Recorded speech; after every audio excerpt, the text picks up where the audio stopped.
తెలంగాణ కాంగ్రెస్ లో మునుగోడు ఎమ్మెల్యే కోమటిరెడ్డి రాజగోపాల్ రెడ్డి వ్యవహారం మరోసారి చర్చనీయాంశంగా మారింది. నల్గొండ జిల్లాలో జరిగిన హ్యామ్ రోడ్ల శంకుస్థాపన కార్యక్రమానికి ముఖ్యమంత్రి రేవంత్ రెడ్డి స్వయంగా హాజరై ప్రారంభించారు. ఉమ్మడి నల్గొండ జిల్లాకు చెందిన మంత్రులు, ఎమ్మెల్యేలు, ఎంపీలు, ఎమ్మెల్సీలు దాదాపు అందరూ ఈ కార్యక్రమంలో పాల్గొన్నారు. కానీ అదే జిల్లాకు చెందిన కీలక నేత మునుగోడు ఎమ్మెల్యే కోమటిరెడ్డి రాజగోపాల్ రెడ్డి మాత్రం కనిపించలేదు.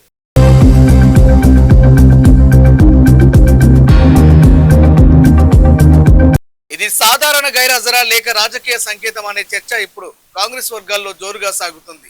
కాంగ్రెస్ అధికారంలోకి వచ్చినప్పటి నుంచి మంత్రి పదవిపై రాజగోపాల్ రెడ్డి ఆశలు పెట్టుకున్నారు. 2 విడతలుగా జరిగిన కేబినెట్ విస్తరణలోనూ ఆయనకు అవకాశం రాకపోవడంతో అసంతృప్తి బహిరంగంగానే వ్యక్తమయ్యింది.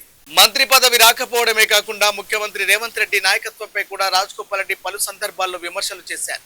సీఎం పదవిని హైకమాండే నిర్ణయిస్తుందని, వ్యక్తిగత ప్రకటనలు చేయడం సరికాదంటూ పరోక్షంగా రేవంత్ ను టార్గెట్ చేసుకుని వ్యాఖ్యానించారు. దీంతో ఇద్దరి మధ్య రాజకీయ దూరం మరింత పెరిగిందనే అభిప్రాయం ఏర్పడింది.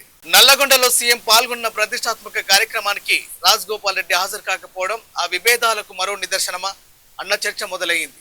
జిల్లాలోని మిగతా ప్రజాప్రతినిధులందరూ హాజరైన వేళ ఆయన గైర్హాజరు కావడం రాజకీయంగా ప్రాధాన్యత సంతరించుకుంది.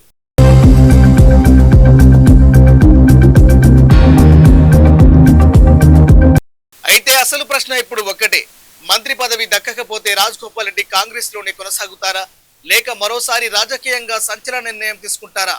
గతంలో కాంగ్రెస్ నుంచి బీజేపీకి వెళ్లి మళ్లీ కాంగ్రెస్ లో చేరిన ఆయన రాజకీయ ప్రయాణం చూస్తే ఎలాంటి అవకాశాన్ని పూర్తిగా కొట్టిపారేయలేమని రాజకీయ విశ్లేషకులు అంటున్నారు. మరోవైపు కాంగ్రెస్ అధిష్టానం మాత్రం అసంతృప్త నేతలను బుజ్జగించే ప్రయత్నాలు చేస్తుంది. పార్టీని బలోపేతం చేయాలంటే సీనియర్ నేతలందరినీ కలుపుకుపోవాల్సిన అవసరం ఉందని భావిస్తుంది. అలాంటి సమయంలో రాజగోపాల్ రెడ్డి వ్యవహారం కాంగ్రెస్ కు కొత్త తలనొప్పిగా మారే అవకాశం ఉందనే అభిప్రాయం వ్యక్తమవుతుంది.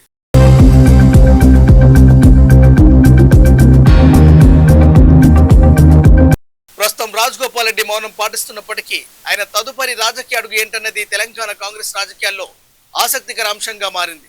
మంత్రి పదవి దక్కకపోవడంపై అసంతృప్తి తాత్కాలికమైన, లేక అది భవిష్యత్తులో పెద్ద రాజకీయ పరిణామాలకు దారితీస్తుందన్న ప్రశ్నలకు రానున్న రోజుల్లోనే సమాధానం దొరికే అవకాశం ఉన్నట్టు రాజకీయ పండితులు చెబుతున్నారు.